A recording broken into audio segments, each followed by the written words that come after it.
और मैं कुछ देर तक शांत बैठे रहे। फिर मैंने ही पूछा था, नहीं, कोई पराजित नहीं कर सकता रावण को। त्रिजटा ने कहा, अच्छा, जन्म के बाद क्या हुआ रावण का? और त्रिजटा, ये तो बता कि इतनी शक्ति कैसे पाई रावण ने? एक ऋषि कुमार ऐसा राक्षस कैसे बन गया? मैंने पूछा त्रिजटा से। त्रिजटा ने रावण जन्म से आगे की घटना का उल्लेख इस प्रकार किया था। पिताजी, आप किसका स्तवन कर रहे हैं? 4 वर्ष के कुमार ने अपने पिता विस्त्रवा से पूछा था।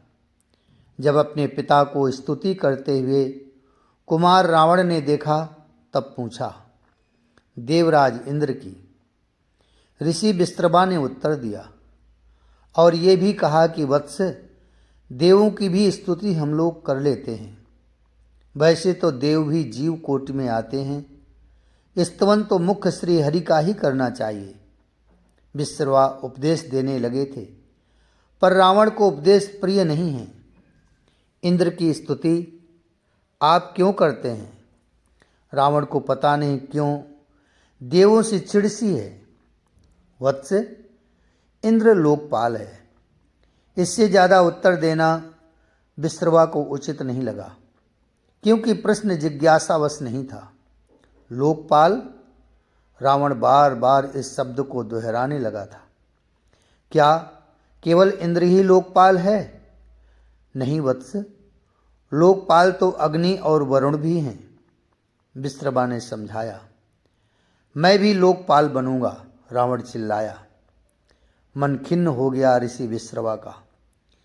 ऋषि कुमार लोकपाल बनना चाहे ये अच्छी बात तो नहीं है। लोकपाल बनना कोई बड़ी बात नहीं है। बड़ी बात तो ऋषि का तपोबल पाना है। पर रावण को कौन समझाए? लोकपाल कैसे बनते हैं? रावण ने फिर पूछा। 100 अश्वमेध यज्ञ करके। सत्य बात तो बतानी ही पड़ेगी अपने पुत्र को, बता दिया विस्त्रवा ने। मैं भी करूंगा यज्ञ, रावण ने प्रतिज्ञा कर ली थी। पिताजी, देखिए ना, आपका पौत्र गलत मार्ग पर जा रहा है। ऋषि विस्त्रवा आज अपने पिता महर्षि पुलस्त्य के पास गए थे। उसे कोई रोक नहीं सकता विस्त्रवा, कोई नहीं रोक सकता। इसकी महत्वाकांक्षा ही इसे राक्षस बना रही है। त्राहि त्राहि मचाने के लिए तैयार है ये रावण। पुत्र, मैं देख रहा हूँ रावण आगे क्या करने वाला है। ऋषि पुलस्त्य ने कहा, आप रोकिए ना, आप चाहें तो कुछ भी कर सकते हैं। चरणों में सिर रखकर रो पड़े थे विस्त्रवा अपने पिता के। मैं क्या, अब तो स्वयं पिता ब्रह्मा भी उसे नहीं रोक सकते। ये अब बढ़ता जाएगा। आंखें बंद कर ली थी ऋषि पुलस्त्य ने, मानो रावण का भविष्य देख रहे थे। पर इनके मुखमंडल में अब कुछ प्रसन्नता छाने लगी थी। श्री हरि अवतरित होंगे त्रेतायुग में, उन्हीं के हाथों उसका उद्धार होगा। ये कोई साधारण नहीं है, श्री हरि का ही निज पार्षद है। जय और विजय। इतना कहकर ऋषि पुलस्त्य शांत हो गए थे। ओम ब्रह्मणे नमः, ओम ब्रह्मणे नमः। पूरी सृष्टि में गूंज उठी थी रावण की ये तपस्या। प्रारंभ कर दी थी रावण ने अपनी क्रूर महत्वाकांक्षा की यात्रा। त्रिजटा से मैंने पूछा था, पर रावण के तो 2 भाई और हैं ना? एक तुम्हारे पिता विभीषण और कुंभकर्ण। त्रिजटा ने मुझे नाम बताया। पर आप भूल रही हैं राम प्रिया, एक बहन भी है। आपको याद तो होगा, शूर्पणखा, मैंने ही कहा था। हाँ, त्रिजटा ने हल्की मुस्कुराहट देते हुए कहा। पर मझला भाई कुंभकर्ण कहाँ है? मैंने जानना चाहा। वो सोता रहता है। अगर वो जागा रहे तो शायद ये सृष्टि ही नहीं बचे। ये बात हंसते हुए बोली थी त्रिजटा। क्या मतलब? मैंने त्रिजटा से पूछा। रावण से भी ज़्यादा महाबली है कुंभकर्ण, त्रिजटा बोली। देखो रामप्रिया, इन सब के पिता एक ही हैं, ऋषि विश्रवा, पर माँ अलग अलग है। विशुद्ध राक्षसी से जन्म लिया था कुंभकर्ण ने, पर मेरे पिता की माँ यानी मेरी दादी थी तो राक्षसी ही, पर वो सरल स्वभाव की और निर्मल मन की थी। आपको सुनाती हूँ मैं इन सब का इतिहास। त्रिजटा सुनाने लगी। ओम ब्रह्मणे नमः, ओम ब्रह्मणे नमः, ओम ब्रह्मणे नमः। कौन है ये? आज सुमाली नामक राक्षसों का राजा रसातल से बाहर आया था पृथ्वी में अपनी बेटी के साथ। इसकी बेटी का नाम था कैकसी। चौंक गया था सुमाली जब पृथ्वी में पैर रखते ही उसे यही मंत्र ध्वनि सुनाई दी थी, क्योंकि हजारों वर्ष बीत गए थे रावण को तप करते हुए। उसका यह मंत्र पृथ्वी के कण कण में समा गया था। कौन है ये जो इस तरह तप कर रहा है? चौंक गया था सुमाली। फिर उसे समझते देर न लगी। महर्षि विश्रवा का पुत्र है। बेटी, क्यों ना तुम भी ऐसा ही पुत्र राक्षस समाज को प्रदान करो। कैकसी अपने पिता के मुंह से ऐसी बात सुनकर शर्मा गई थी। सुमाली हंसा था। क्या मानवों के कन्या की तरह तुम लजा रही हो? हम तो राक्षस हैं। जो सत्य है वह बोल देते हैं। अब संतानोत्पत्ति तो नारी को करनी ही है ना, फिर इसमें चर्चा हो जाए तो आपत्ति क्या? सुमाली अपनी पुत्री से ये सब कह रहा था। तो मैं क्या करूं पिताजी? बेटी कैकसी ने अपने पिता से ही पूछा। पुत्री, तुम ऋषि विश्रवा को रिझा सकती हो, उनके तेज को अपने गर्भ में स्थान दे सकती हो। अगर ये कर सको तो हम राक्षस देवों के साथ भी लड़ने की हिम्मत दिखा जाएंगे।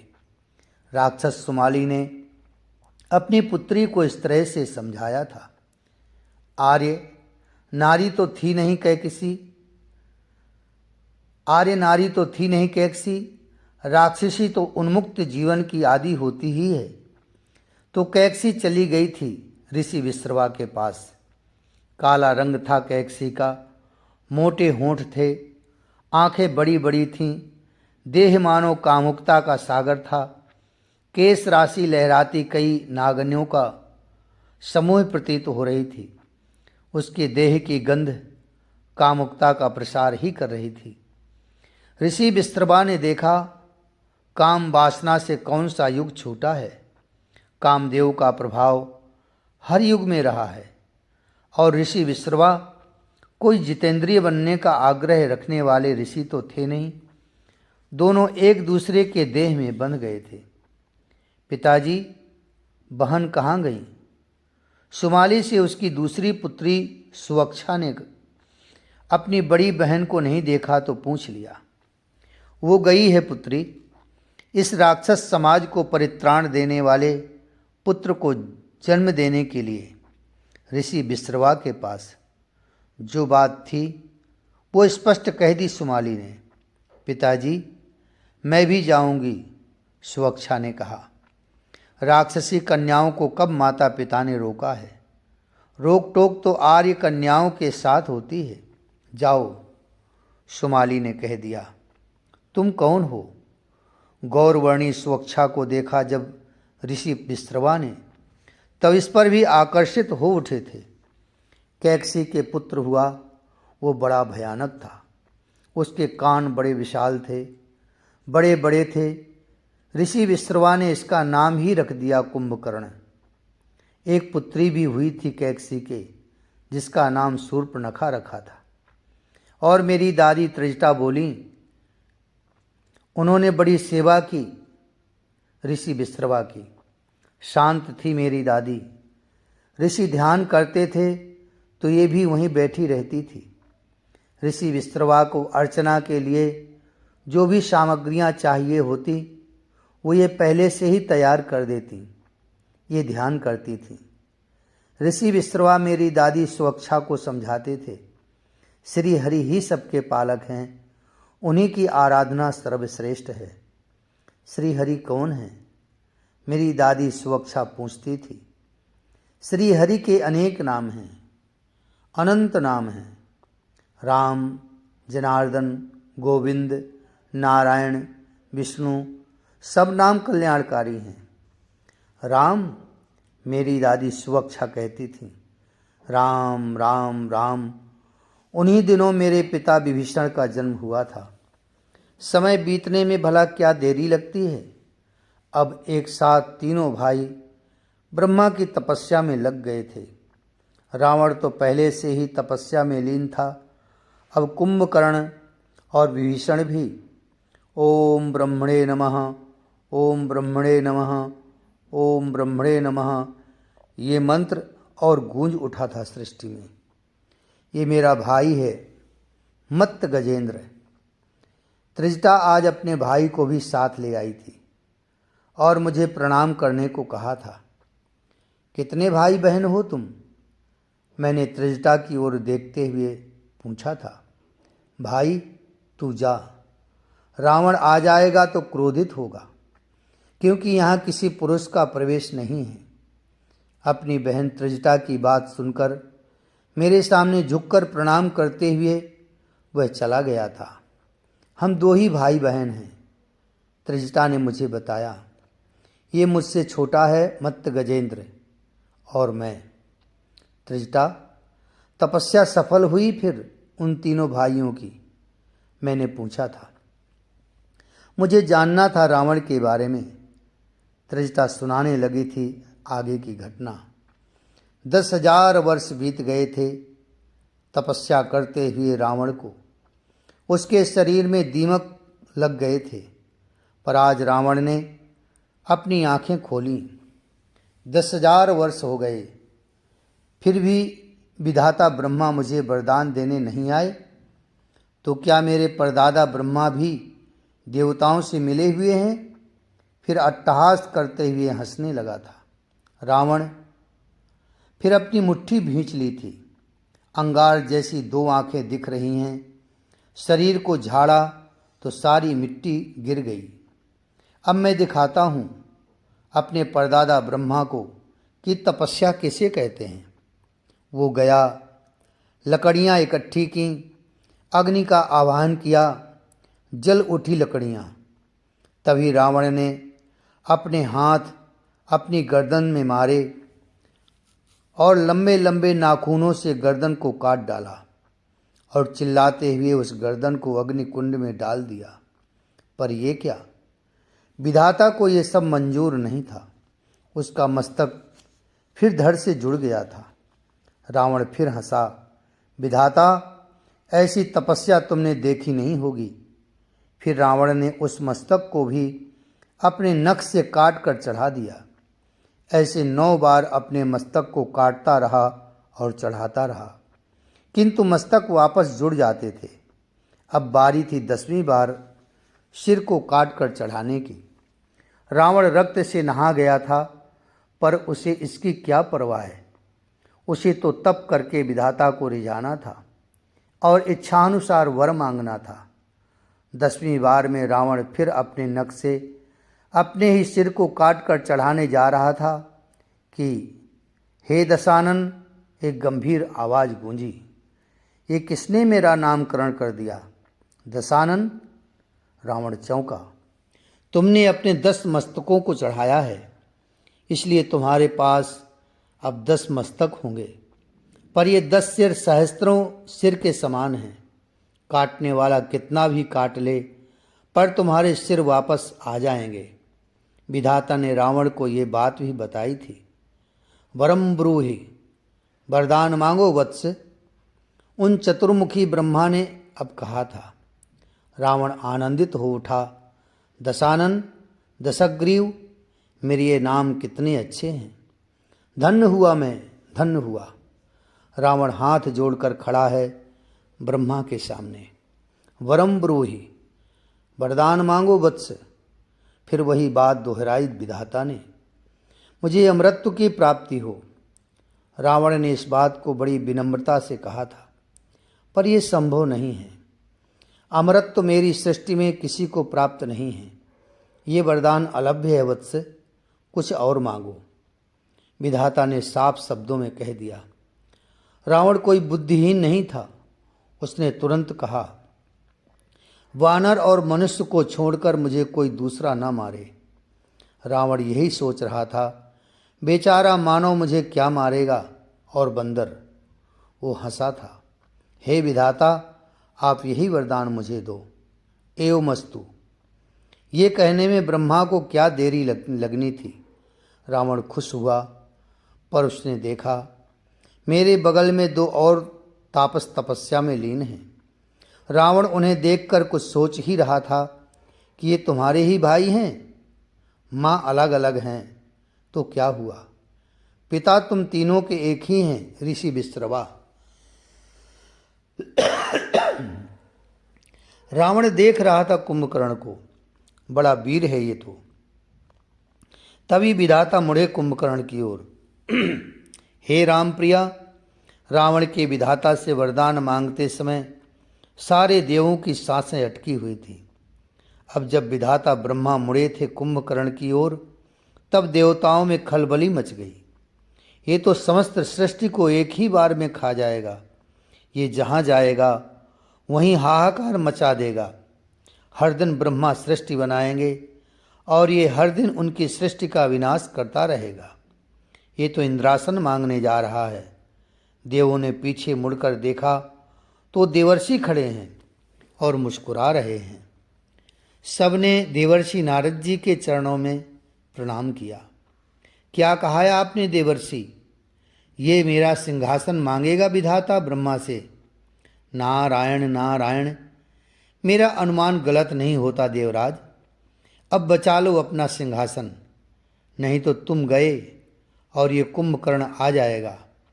बताना मेरा काम था, अब मैं जा रहा हूँ। नारद जी चल दिए थे। देवर्षि देवर्षि, अब उपाय तो बताते जाओ कि हम क्या करें। उपाय? नारद जी ने कुछ सोचने जैसा किया, फिर बोले, एक काम करो, देवी सरस्वती का आह्वान करो। इंद्र ने कहा, कर लिया। इंद्र ने स्मरण ही किया था कि देवी सरस्वती सामने प्रकट थीं। अब क्या कहना है देवी सरस्वती से? देवराज ने पूछा। नारद जी बोले, बस देवी सरस्वती कुंभकर्ण की जिह्वा में जाकर बैठ जाएं, और वह जब इंद्रासन मांगे तो निद्रासन बुलवा दें बस। नारायण नारायण नारायण। हंसते हुए नारद जी चल दिए थे आगे के लिए। वरम ब्रूहि, वरदान मांगो वत्स कुंभकर्ण। विधाता ब्रह्मा ने कुंभकर्ण को भी वरदान मांगने के लिए कहा। वो कहने जा रहा था इंद्रासन, पर सरस्वती उसकी जिह्वा पर बैठ गई थी। निद्रासन। कुंभकर्ण बोला। रावण भी चौंक गया था कुंभकर्ण का वर सुनकर। एवमस्तु, विधाता ने कहा और मुड़ गए थे विभीषण की ओर। यानी मेरे पिता विभीषण। त्रिजटा ने कहा, मेरी श्री हरि के चरणों में रति हो। बड़े प्रेम से मेरे पिता विभीषण जी ने मांगा। विधाता ब्रह्मा मुस्कुराए, मेरे पिताजी के मस्तक पर अपने हाथ रखे और वरदान देकर अंतर्ध्यान हो गए। रावण देख रहा था, विशाल शरीरधारी ये कौन है? कुंभकर्ण दौड़ पड़ा। भैया, मैं आपका अनुज कुंभकर्ण, ऋषि विश्रवा का पुत्र। रावण प्रसन्न हुआ था और बड़े प्रेम से उसने अपने आलिंगन में भर लिया था कुंभकर्ण को। पर भैया, मेरे साथ देवताओं ने छल किया है। क्रोध से आंखें लाल हो गई थी कुंभकर्ण की। मैं जानता हूँ देवता हमारे पक्ष में नहीं हो सकते। तुम इंद्र का सिंहासन मांग रहे थे, पर देवों ने छल किया तुम्हारे साथ। रावण बोला, कोई बात नहीं, हम बदला लेंगे इन देवों से। रावण ने पीठ थपथपाई कुंभकर्ण की। ये कौन है? मेरे पिता विभीषण को देखकर रावण ने पूछा था। भैया, ये भी हमारा ही भाई है विभीषण। मेरे पिता विभीषण ने आगे बढ़कर अपने बड़े भाई रावण के पैर छुए थे, पर इसने क्या वरदान मांगा मेरी समझ में नहीं आया। श्री हरि यानी विष्णु, ये कैसे हमारे कुल में विष्णु भक्त पैदा हो गया। रावण इतना कह ही रहा था कि भैया मुझे भूख लग रही है और नींद भी आ रही है। इतना कहते ही कुंभकर्ण ने जो मिले उसे ही खाना शुरू कर दिया। जल थल नभ के जो प्राणी मिले उसे ही पकड़ पकड़ कर खाना शुरू कर दिया। कुछ देर में नींद आ गई थी कुंभकर्ण को। तब तक उसकी माँ कैकसी के पास रावण ले गया था। जय जय श्री सीताराम। राम रघुबर की प्राण प्रिया, भजो रे मन सिया सिया। राम रघुवर की प्राण प्रिया, भजो रे मन सिया सिया। सिया सिया भजो सिया सिया। सिया सिया भजो सिया सिया। राम रघुबर की प्राण प्रिया, भजो रे मन सिया सिया। राम रघुबर की प्राण प्रिया, भजो रे मन सिया सिया। श्री सीताराम जी भगवान की जय।